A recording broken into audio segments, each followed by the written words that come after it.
पहला क्वेश्चन है आपके सामने कि निम्नलिखित को सुमेलित कीजिए। आपके सामने कि निम्नलिखित को सुमेलित कीजिए। एक तरफ आपके राजस्थान के प्राचीन क्षेत्र दे रखे हैं और सामने उससे संबंधित आधुनिक जिले हैं। आपको पहचानना है कि कौन सा प्राचीन क्षेत्र वर्तमान कौन से जिले से मेल खाता है और उसके बाद में कूट के आधार पर आपको आंसर देना है। जैसा कि यहां पर डी के अंदर आपके सामने क्या दे रखा है, अर्बुद। वैसे नाम यहां पर आपके सामने अर्बुद प्रदेश भी आ सकता है। आप सब जानते हैं कि वर्तमान आधुनिक जिले की यदि हम बात करें तो सिरोही जिले का जो क्षेत्र है वही आपके क्या कहलाता था, अर्बुद प्रदेश। कांठल की आप बात करेंगे तो आप जानते हैं कि प्रतापगढ़ जो जिला है, इस प्रतापगढ़ जिले का ही प्राचीन नाम क्या है, याद रखिएगा, कांठल। इसीलिए प्रतापगढ़ जिले के अंदर माही नदी का जो तटवर्ती भाग है उसे कहा जाता है कांठल का मैदान। क्या कहा जाता है, याद रखिएगा, कांठल का मैदान। ठीक है। दूसरा है आपके सामने स्वर्णगिरी।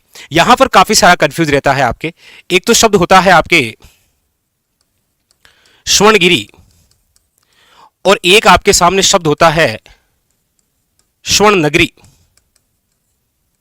याद रखिएगा, स्वर्ण नगरी जिस जिले को आप कहते हैं वो तो है आपके सामने वेरी वेरी इंपॉर्टेंट, याद रखिएगा, जैसलमेर। ठीक है। और ये जो स्वर्णगिरी है या जिसे आप कह देते हैं स्वर्णगिरी, ये है आपके कौन सा जिला, याद रखिएगा, जालोर। कौन सा है, जालोर। ये थोड़ा सा इधर आप ध्यान दीजिएगा। ठीक है। स्वर्ण नगरी जैसलमेर है और स्वर्णगिरी या स्वर्णगिरी आप किसे कहते हैं, याद रखिएगा, जालोर। तो इसके सामने आंसर क्या लिखेंगे आप, जालोर हो जाएगा। फिर रहा आपके सामने अनंत गोचर, यानी कि अनंत गोचर आ सकता है या फिर यहां पर एक शब्द आता है बीड़ क्षेत्र।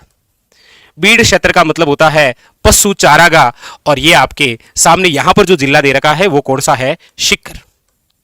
अब आप कहेंगे सर यहां पर एक शब्द आपने लिखा बीड़, लेकिन एक शब्द होता है, याद रखिएगा, बीहड़। और ये जो बीहड़ शब्द है ये जिससे संबंधित है वो है आपके सामने, याद रखिएगा, चंबल बेसिन।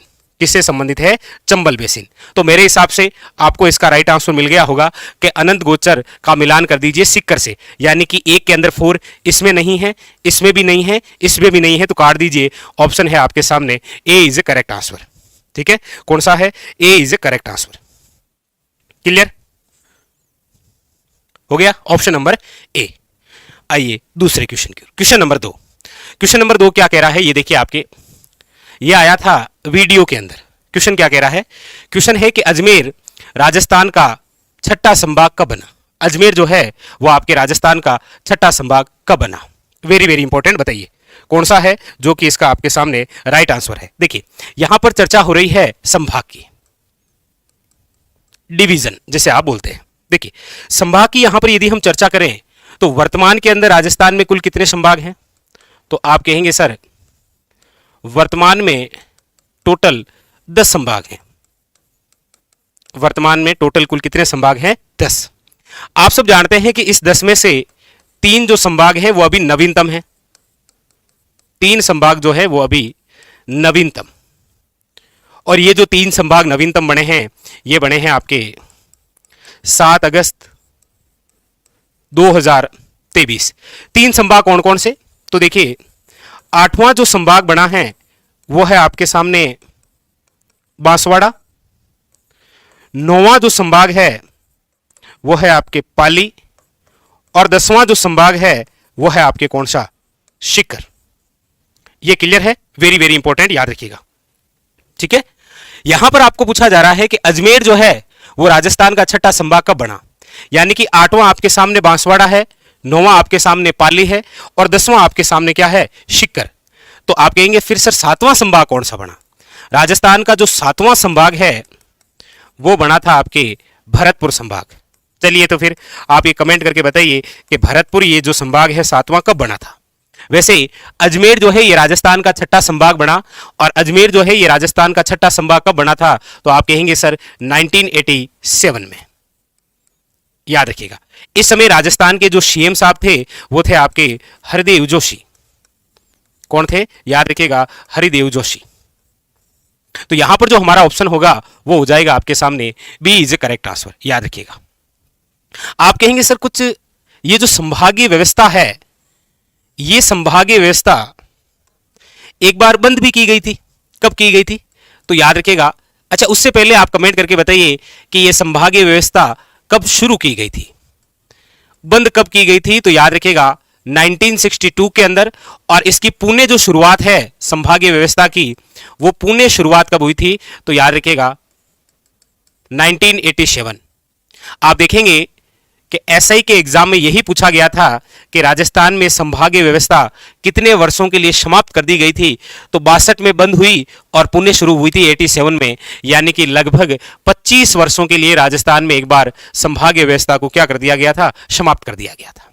ठीक है, तो यहां पर जो हमारा आंसर हो जाएगा वो होगा आपके सामने बी इज करेक्ट आंसर 1987।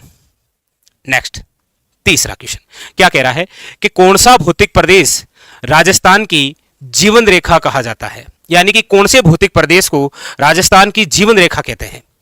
यह आपके जूनियर इंस्ट्रक्टर के अंदर क्वेश्चन आया था वायरमैन में। ऑप्शन है आपके सामने अर्ध शुष्क मरुस्थल, अरावली पहाड़ियां, हाड़ौती पठार, या फिर आपके सामने ऑप्शन है पूर्वी मैदान। अब यहां पर आप क्वेश्चन देखेंगे तो यहां पर स्पष्ट लिख रखा है कि कौन सा भौतिक प्रदेश राजस्थान की जीवन रेखा है, क्योंकि आप सब जानते हैं कि जब राजस्थान में लाइफलाइन की बात आती है, यानी कि राजस्थान में जीवन रेखा की, तो फिर यहां पर दो प्रकार के क्वेश्चन बन जाते हैं।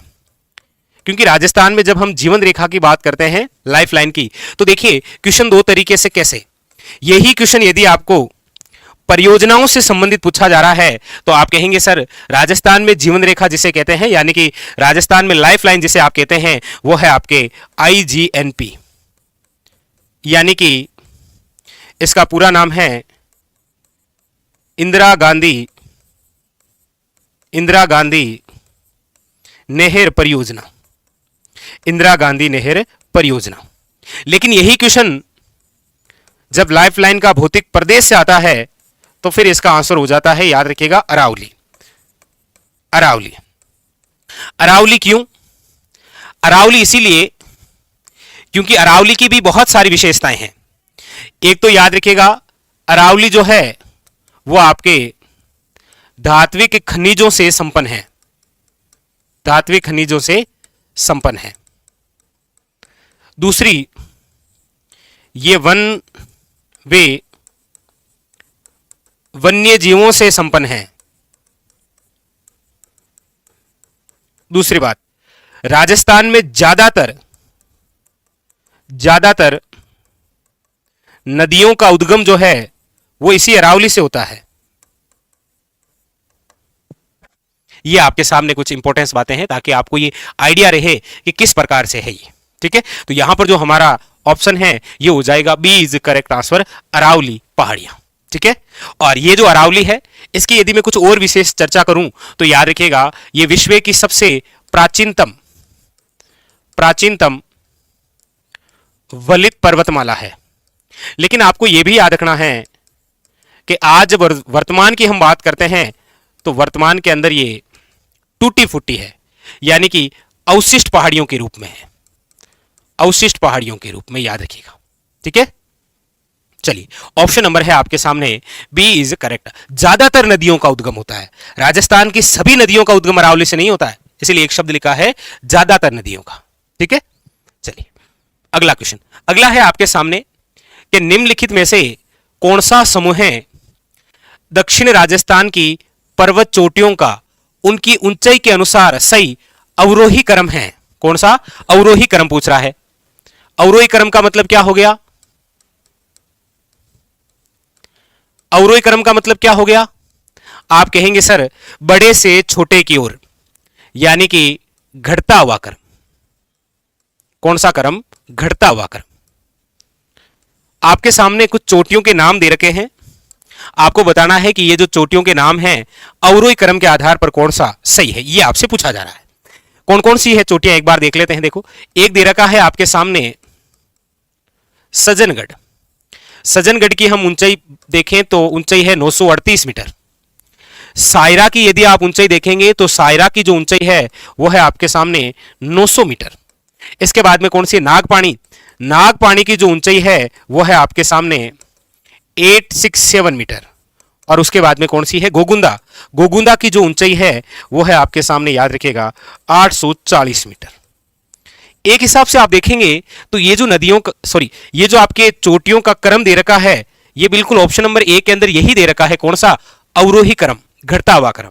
यानी कि 1 number Sajjangarh, 2 number Saira, 3 number Nagpani और नंबर 4 गोगुंदा। यानी कि ऑप्शन नंबर हो जाएगा ए इज करेक्ट आंसर। अब क्वेश्चन यही आना है, हो सकता है कि चोटियों के नाम बदल जाए, बस इतना सा याद रखना है। हो सकता है कि यहां पर सज्जनगढ़ ना आकर यहां पर आपके सामने शेर आ जाए, यहां सायरा की जगह आपके सामने झरगा आ जाए, नागपाणी की जगह आपके सामने नाग पहाड़ आ जाए और इसके बाद में फिर बहरांच आ जाए। क्वेश्चन ऐसे ही आना है, बस नाम बदल सकते हैं। बाकी ये बहुत अच्छा क्वेश्चन है, ये आपके हेडमास्टर के अंदर पूछा गया क्वेश्चन है, वो भी संस्कृत शिक्षा विभाग में। ठीक है, चलिए आगे अगला क्वेश्चन देखिए। क्वेश्चन नंबर है नेक्स्ट, क्या पूछ रहा है? पूछा जा रहा है महान शिमाब्रंश राजस्थान के किस जिले से नहीं गुजरता है? यानी कि जो महान शिमाब्रंश है वो किस जिले से नहीं गुजरता है? महान शिमाब्रंश। आप कहेंगे सर सबसे पहले तो ये बताइए कि ये महान शिमाब्रंश होता ही क्या है? महान शिमाब्रंश बोल सकते हैं आप इसे, या फिर इसे आप एक नाम और दे देते हैं, वो है आपके सामने द ग्रेट बाउंड्री फोर्स।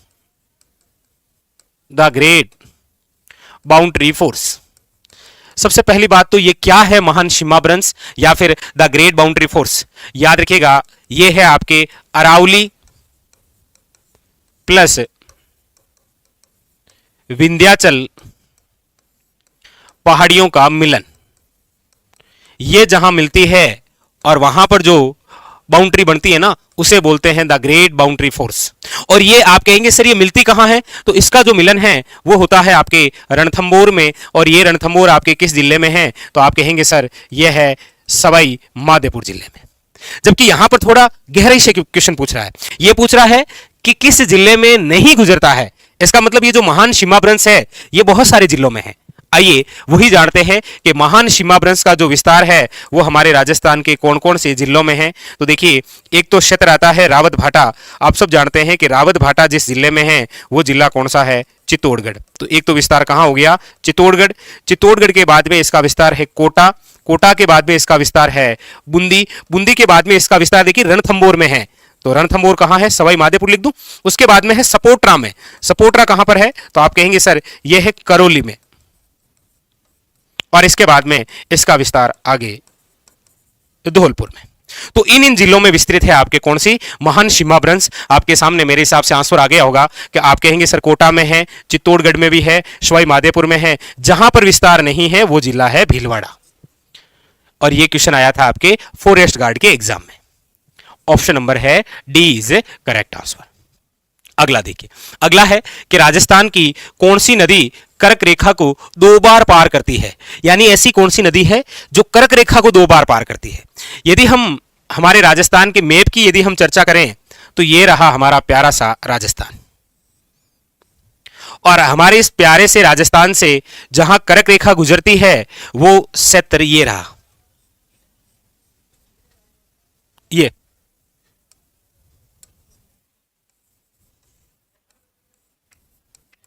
कर्क रेखा यहां से गुजरती है कर्क रेखा। और कर्क रेखा जहां से गुजरती है वो है आपके सामने दक्षिण राजस्थान। और दक्षिण राजस्थान के कौन से 2 जिलों से कर्क रेखा गुजरती है? याद रखिएगा, एक तो जिला यहां पर है आपके सामने डूंगरपुर, और एक जो जिला है वो है आपके सामने बांसवाड़ा। ठीक है, और आप सब जानते हैं कि इसी डूंगरपुर और बांसवाड़ा के अंदर हमारे राजस्थान की एक नदी बहती है जो कि उल्टे यू आकार में इस प्रकार से बहती है। ये जो नदी है इसका नाम है माही नदी। आप देख रहे होंगे ये माही नदी इस कर्क रेखा को 2 बार पार करती है या फिर 2 बार काटती है। ऑप्शन नंबर जो है वो हो जाएगा सी इज करेक्ट आंसर, माही। ठीक है, याद रखिएगा इंपॉर्टेंट बात। हाँ, माही नदी की यदि आप लंबाई पूछेंगे तो माही नदी की कुल लंबाई है 576 किलोमीटर और इसका बहाव 3 राज्यों में है। ये निकलती तो है एमपी से, फिर चलती है आपके राजस्थान और उसके बाद में फिर चलती है गुजरात। ठीक है, और आखिरी में जाकर खंबात की खाड़ी में क्या हो जाती है? विलय। ठीक है, तो ऑप्शन नंबर सी। नेक्स्ट अगला देखिए, पूरे राजस्थान के जीके का रिवीजन हो जाएगा इस सेशन में। अगला है कि निम्न में से राजस्थान के किस जिले में अनास बांध परियोजना का निर्माण किया जाएगा? कलर ग्रेड सेकंड में पूछा गया क्वेश्चन है। देखिए, एक नदी है जिसका नाम है माही। इसी माही नदी की एक सहायक नदी है इसी माही नदी की एक सहायक नदी है जिसका नाम है अनास नदी। ये जो अनास नदी है, इस अनास नदी का जो उद्गम है वो होता है एमपी से, यानी कि मध्य प्रदेश से। इसी अनास नदी पर याद रखिएगा विश्व आदिवासी दिवस पर, अब आप मुझे एक बार कमेंट करके बताइए कि विश्व आदिवासी जो दिवस है ये कब मनाया जाता है। इसी के अवसर पर यहां पर एक परियोजना की शुरुआत की गई थी जिसका नाम है अनास परियोजना, और इसी अनास परियोजना पर एक बांध बना हुआ है जिसका नाम है अनास बांध। एक बात आपने नोट की होगी, अनास बांध, अनास परियोजना, अनास नदी जो कि किसकी सहायक नदी है, माही नदी की। और ये अनास परियोजना या अनास बांध जो दोनों ही हैं ये आपके किस जिले में है, याद रखिएगा बांसवाड़ा। ठीक है, ऑप्शन नंबर जो है वो है आपके सामने B is correct answer, Banswara, याद रखिएगा। अगला अगला है कि टांका और खड़ीन प्रकार हैं किसके। टांका और खड़ीन किसके प्रकार हैं। ऑप्शन देखिए, आदिवासी युद्ध कौशल, आदिवासी बोलियां, परंपरागत कृषि पद्धतियां, या फिर परंपरागत जल संरक्षण संरचनाएं। बताइए, टांका या फिर आपके सामने शब्द दे रखा है खड़ीन। यहां पर शब्द आ सकता है आपके सामने टोबा, आपके सामने नाम आ सकता है नाड़ा। ये सब के सब जो हैं ये क्या है, ये है आपके सामने परंपरागत जल संरक्षण की संरचनाएं। यानी कि हमारे राजस्थान के अंदर यदि मेनली मैं बात करूं तो वो जो शुष्क और अर्ध शुष्क क्षेत्र है, ये परंपरागत जल संरक्षण की जो संरचनाएं हैं ये आपको मिलेगी कहां, राजस्थान में। वो मिलेगी शुष्क व अर्ध शुष्क जो क्षेत्र है, शुष्क या अर्ध शुष्क जो क्षेत्र है वहां पर। और आप सब जानते हैं कि ये शुष्क और अर्ध शुष्क क्षेत्र कहां है, पश्चिमी मरुस्थलीय प्रदेश में। ठीक है, याद रखिएगा। ठीक है, तो ऑप्शन नंबर हो जाएगा आपके सामने डी इज करेक्ट आंसर। अगला लीजिए, अगला क्वेश्चन है कि निम्नलिखित को सुमेलित कीजिए। यानी आपके सामने एक तरफ कोपेन के जलवायु प्रदेश हैं और एक तरफ आपके सामने कोपेन द्वारा कौन सा जलवायु प्रदेश किस जिले से संबंधित है ये दे रखा है। ये जब भी क्वेश्चन आता है तो पहली बात तो यही है कि जो कोपेन है, कोपेन ने ये जो हमारे राजस्थान का जलवायु प्रदेश बताया है इसका आधार क्या है, कमेंट करके बता सकते हैं इसका आधार क्या है। क्योंकि तब तक मैं कोपेन के जलवायु प्रदेश के कितने प्रकार बताए गए हैं उनके बारे में चर्चा कर देता हूं। तो प्रकार तो बताए गए हैं, याद रखिएगा 4। कितने प्रकार बताए गए हैं, 4। यह है हमारा प्यारा सा राजस्थान। इस राजस्थान को कोपेन ने 4 बड़े जलवायु प्रदेशों के अंदर बांटा है। कौन कौन से हैं वो 4, देखिए। यहां पश्चिम के अंदर यदि मैं बात करूंगा तो वो है BWHW, फिर उसके बाद में बांटा गया है BSHW, उसके बाद में फिर बांटा गया है CWG, और उसके बाद में बांटा गया है AW। अब यहां पर आप देख लीजिए, यदि ये लोकेशन आपको याद है तो ये क्वेश्चन आपसे हो जाएगा, कोई दिक्कत नहीं है। आप कहेंगे सर यहां पर AW दे रखा है और आप देख रहे हैं कि राजस्थान का दक्षिण व दक्षिण पूर्वी क्षेत्र के अंदर, दक्षिण और दक्षिण पूर्वी क्षेत्र के अंदर कौन सा कोपेन द्वारा जलवायु प्रदेश दर्शाया गया है, AW। कौन सा जिला है इनमें से, शिकर, धौलपुर, गंगानगर या बांसवाड़ा। आप कहेंगे सर दक्षिण के अंदर यहां पर कौन सा जिला आता है, बांसवाड़ा, तो इससे मिलान कीजिए। फिर है BSHW, BWHW, CWG। BWHW की हम बात करते हैं तो ये आपके एरिया ये रहा, और आप कहेंगे सर BWHW के अंदर राजस्थान का पश्चिमी और उत्तरी भाग आता है। इनमें से जो जिला है वो है आपके सामने BWHW के अंदर कौन सा, आप कहेंगे सर गंगानगर। बताइए कौन सा है, गंगानगर। उसके बाद में बात है आपके BSHW, और देखिए यहां पर है शिकर। आप सब जानते हैं कि ये रहा शिकर और ये किस में आता है, BSHW, ये शिकर। फिर कौन सा है, CWG, ये रहा आपके सामने धौलपुर, और इसका मिलान कर दीजिए CWG से। बताइए कौन सा ऑप्शन हो जाएगा, आप कहेंगे सर ऑप्शन हो जाएगा हमारे यहां ए इज करेक्ट आंसर। ठीक है, ए इज करेक्ट आंसर। तो इस प्रकार से क्वेश्चन अब हो सकता है कि वो जिलों के नाम चेंज कर दे। ठीक है, याद रखिएगा। और इसका जो आधार है ना वो है वनस्पति, याद रखिएगा।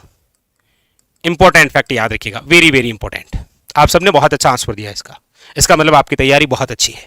लीजिए अगला क्वेश्चन। अगला क्वेश्चन है वर्टिसोल मिट्टी राजस्थान के किस भाग में मिलती है? वर्टिसोल जो मिट्टी है वो राजस्थान के कौन से भाग में मिलती है?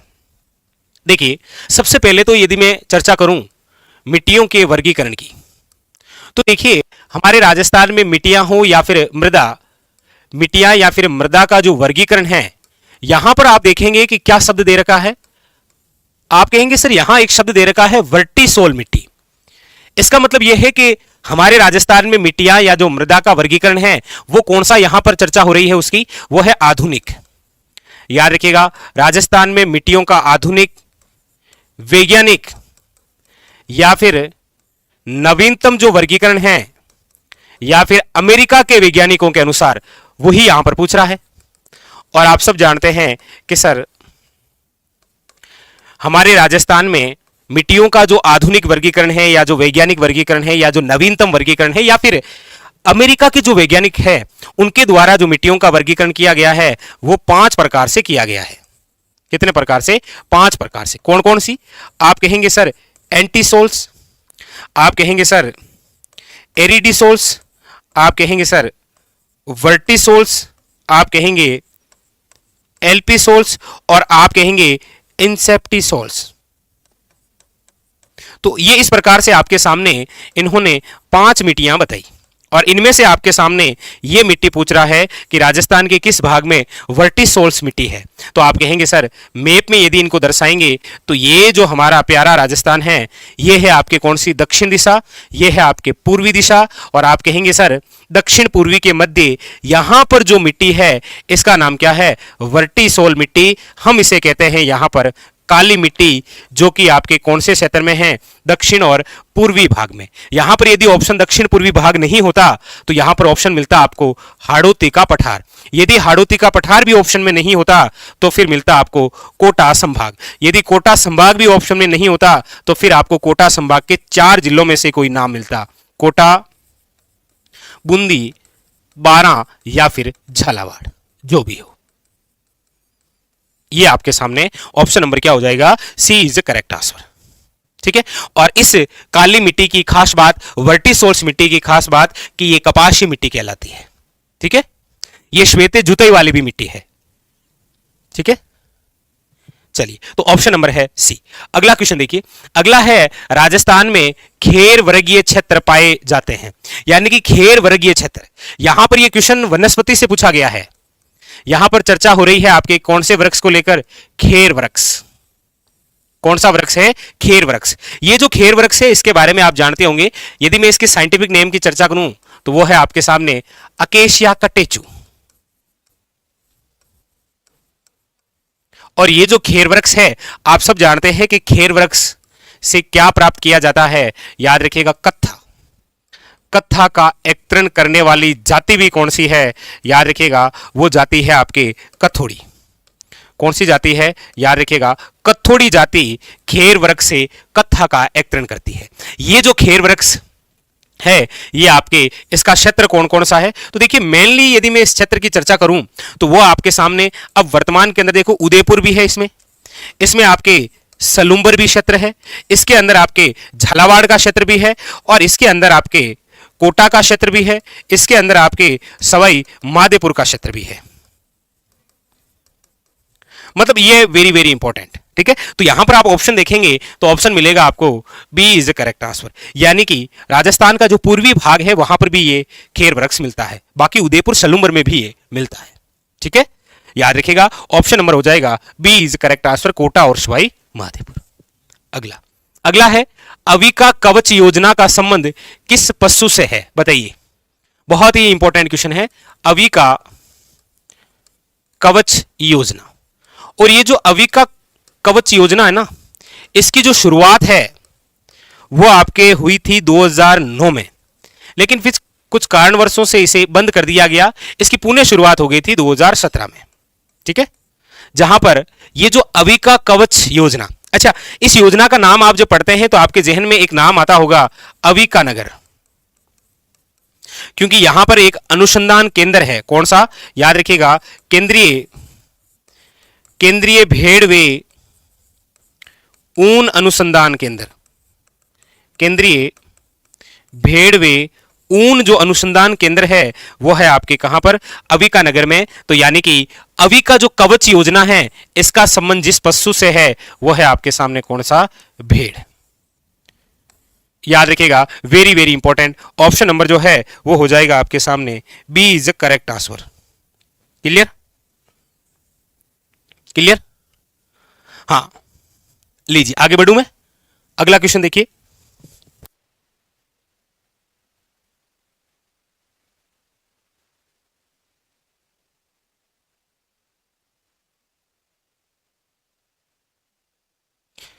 चलिए अगला क्वेश्चन देखिए। अगला क्वेश्चन है आपके सामने, गुब्बारा, नुसरत, नागफली और गजक ये नाम किसके हैं? ऑप्शन नंबर 1 है जोधपुर दुर्ग की तोपों के नाम है, मेवाड़ में प्रचलित क्षेत्रीय मिठाइयों के नाम है, मारवाड़ ठिकाने के वस्त्रों के नाम हैं, या फिर मेवाड़ में प्रचलित राजस्व वसूली करों के नाम हैं। बिल्कुल एकदम एग्जाम हॉल वाली फीलिंग आ रही है, क्योंकि राजस्थान के संपूर्ण जीके की हम चर्चा कर रहे हैं और यह सेशन लगातार 10 दिन तक जारी रहेगा, जहां पर आपकी जो तैयारी है उसको और बेहतरीन किया जा सके। ठीक है, तो यहां पर जो आपके सामने हैं क्या क्या नाम है, देखो, गुब्बारा, नाम है नुसरत, नाम है आपके सामने गजक, तीन ही नाम दे रखे हैं। एक आपके सामने नाम दे रखा है नागफली।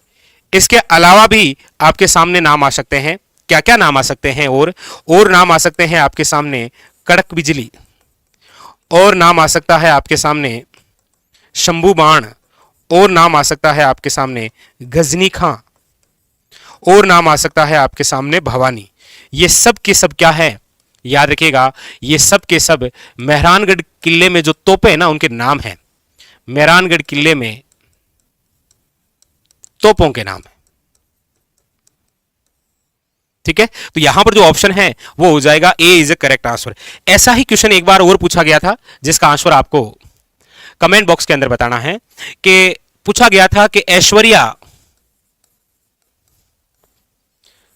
आपके राजेश्वरी, कामेश्वरी क्या है, ये हमारे राजस्थान में क्या है, ये भी क्वेश्चन एक बार पूछ रखा है। ठीक है, चलिए अगले क्वेश्चन की ओर बढ़ते हैं। अगला क्वेश्चन है आपके सामने कि कौन सा ऐसा दुर्ग है जो चिल्ला का टिल्ला या फिर इसे ही बोलते हैं चिल्ही का टिल्ला कहलाता है। यानी कि ऐसा कौन सा किला है जो चिल्ला का टिल्ला या चील का टिल्ला कहलाता है। ऑप्शन है आपके सामने नाहरगढ़, कुंभलगढ़, जयगढ़ और मेहरानगढ़। पहले तो यदि मैं इनकी चर्चा करूं सर ये कहां कहां है, तो मेहरानगढ़ जो है ये है आपके जोधपुर जिले के अंदर, जयगढ़ जयपुर के अंदर है, कुंभलगढ़ राजसमंद में है, और ये जो नाहरगढ़ है ये भी आपके कहां पर है, याद रखिएगा जयपुर में। यहां पर पूछा जा रहा है कि चिल्ही का टिल्ला किस किले को कहा जाता है, तो याद रखिएगा जयगढ़। लेकिन क्वेश्चन ये भी पूछा जाता है कि ये जो जयगढ़ है ये कौन सी पहाड़ी पर है, तो याद रखिएगा ईगल की पहाड़ी पर। कौन सी पहाड़ी पर है, याद रखिएगा ईगल की पहाड़ी पर। चलिए फिर आप में से कौन मुझे ये बताएगा कि आमेर का जो किला है कौन सी पहाड़ी पर है। आमेर का किला कौन सी पहाड़ी पर बना हुआ है, बताइएगा। यहां पर आपके सामने ऑप्शन हो जाएगा सी। लेकिन इनमें से एक जरूर याद रखिएगा, काफी बार एग्जाम के अंदर पूछ रखा है कि आपके सामने ये जो नाम है ना नाहरगढ़, इसी का ही दूसरा नाम है, याद रखिएगा सुदर्शनगढ़। क्यों? क्योंकि इसके अंदर भगवान श्री कृष्ण का मंदिर भी है। ठीक है, तो ऑप्शन नंबर हो जाएगा सी। अगला देखिए, अगला है मलिनाथ जी का मंदिर खाली जगह में स्थित है, तिलवाड़ा, कोड़ू, जायल या खड़नाड़। आप कहेंगे सर चर्चा हो रही है राव मलिनाथ, राव मलिनाथ जी। एक है आपके सामने राव तलीनाथ जी। इनका मंदिर कहां है, राव तलीनाथ जी का। राव मलिनाथ जी के बारे में हम चर्चा करते हैं, मेनली इनके मंदिर के बारे में या फिर इनके मेले के बारे में, दोनों ही चर्चा करेंगे। याद रखिएगा, आज वर्तमान के अंदर ऑप्शन है तिलवाड़ा, कोड़ू, जायल या खरनाल, तो आप कहेंगे सर राव मलिनाथ जी का जो मंदिर या मेला जो भरता है वो भरता है तिलवाड़ा में। याद रखिएगा, वर्तमान के अंदर जो तिलवाड़ा है वो जिस जिले में है वो है बालोतरा, और ये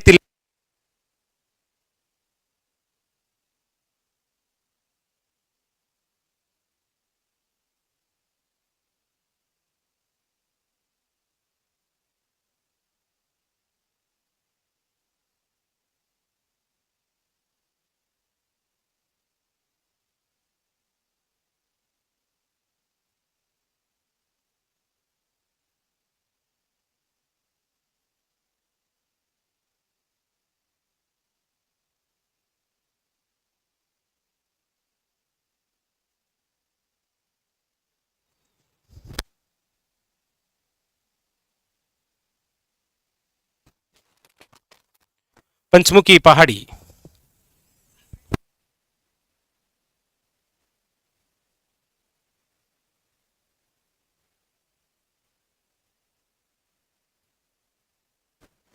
देखिए, चर्चा जो हम कर रहे हैं वो कर रहे हैं मलिनाथ का जो मंदिर है वो कहां है। ऑप्शन आपके सामने तिलवाड़ा, कोड़ू, जायल और खरनाल। इनमें से याद रखना है कि राव मलिनाथ जी का जो मंदिर या जो मेला है वो आपके कहां भरता है या कहां है, तो तिलवाड़ा। तिलवाड़ा वर्तमान के अंदर कौन से जिले में है, याद रखिएगा बालोतरा के अंदर। कौन सी नदी के किनारे है, तो लूनी नदी के किनारे। और ये जो मेला है ये राज्य का सबसे प्राचीन पशु मेला है। तो यहां पर जो ऑप्शन है वो हो जाएगा ए इज करेक्ट आंसर। यहां आपके सामने पूछा गया कि राव तलीनाथ जी का मंदिर कहां है, तो पंचमुखी पहाड़ी, पांचोटा। और पांचोटा कहां पर है, याद रखिएगा जालोर। ठीक है, तो यहां option number A is correct answer. ठीक है, चलिए अगला क्वेश्चन देखिए। अगला है सुमेलित कीजिए। एक तरफ आपके सामने कुलदेवी है और एक तरफ आपके सामने जाति है, और आपको पहचानना है कि कौन सी देवी का संबंध कौन सी जाति से है। देखिए, करणी माता। करणी माता की आप बात करेंगे तो आप कहेंगे सर करणी माता का मिलान कर दीजिए चारण जाति से।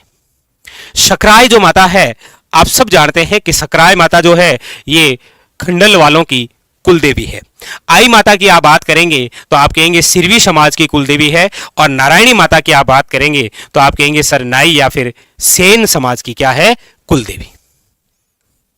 सेन समाज की कुलदेवी।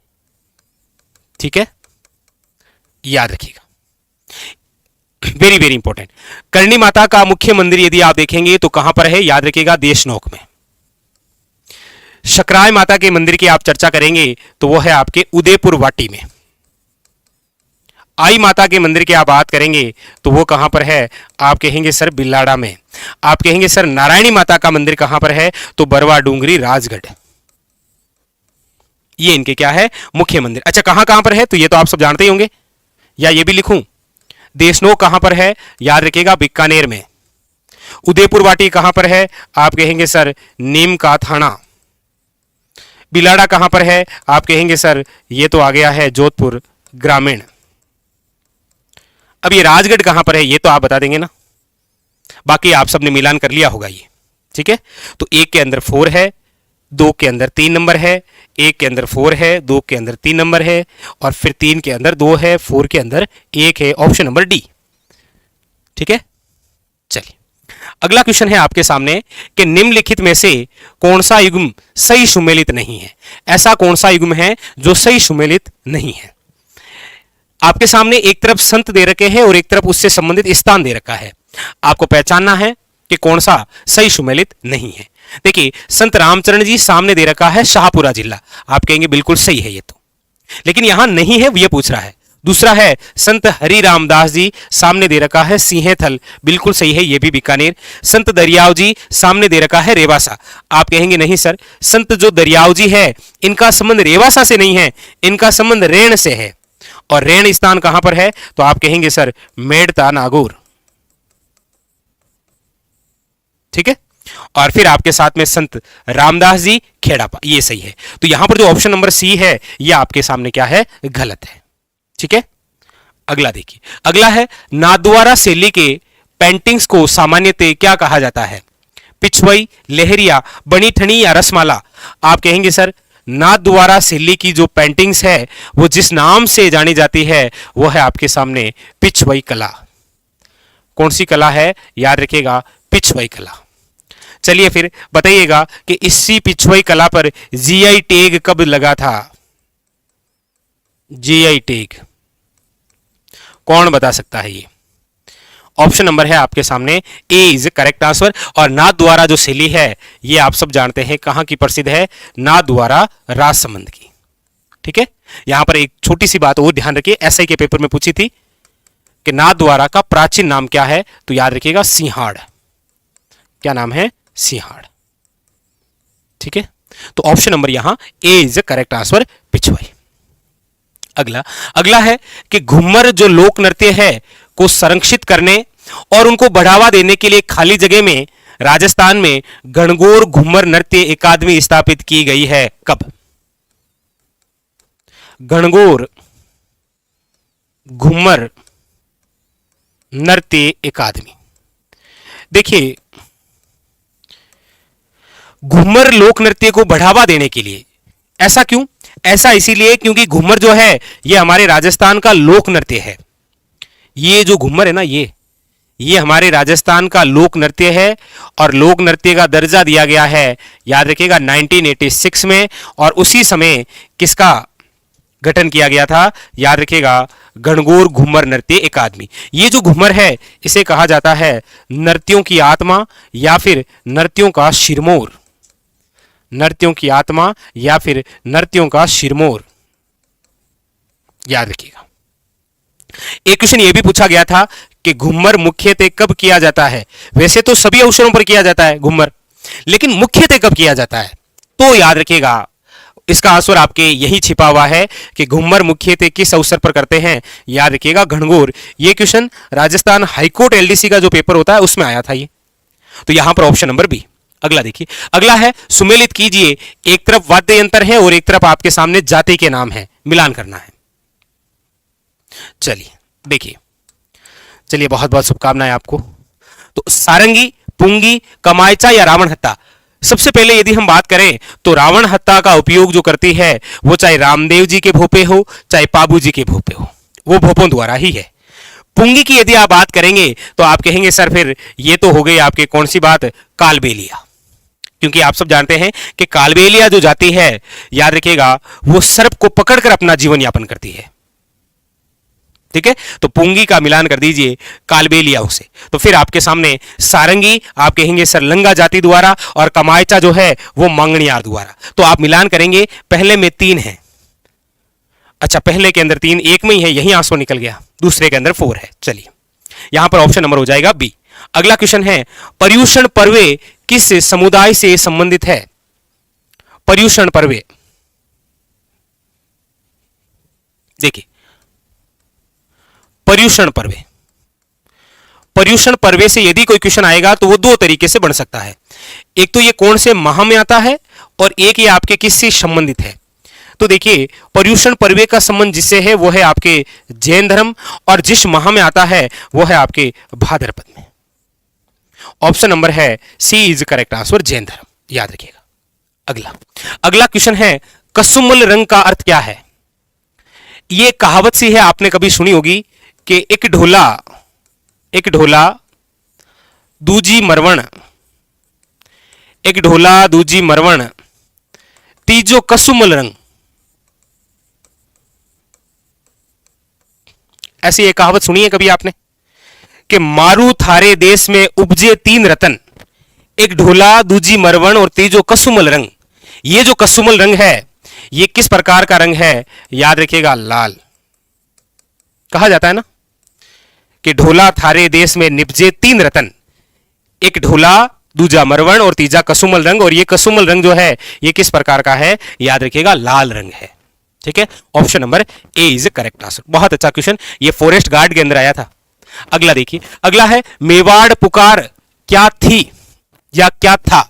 तो आप कहेंगे सर ये जो मेवाड़ पुकार है ये आपके, याद रखिएगा, मोतीलाल तेजावत द्वारा तैयार की गई 21 सूत्री मांग पत्र है। 21 सूत्री मांग पत्र है जिसे क्या कहा गया है, याद रखिएगा मेवाड़ पुकार। ऑप्शन नंबर है D is the correct answer.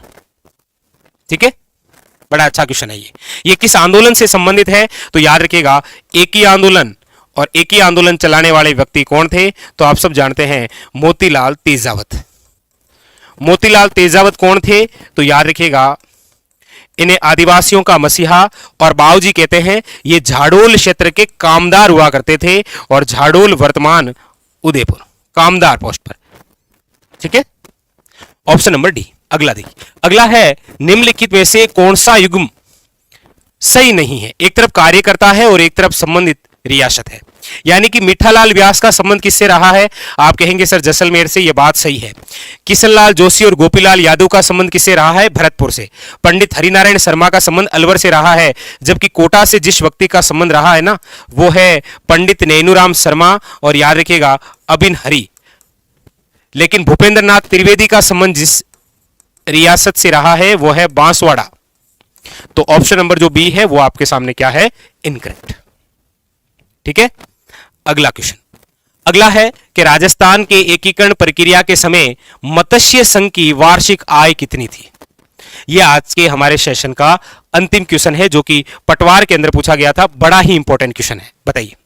देखिए, आप सब जानते हैं कि राजस्थान का जो एकीकरण हुआ, राजस्थान का जो एकीकरण है, इस राजस्थान के एकीकरण का जो प्रथम चरण है, फर्स्ट,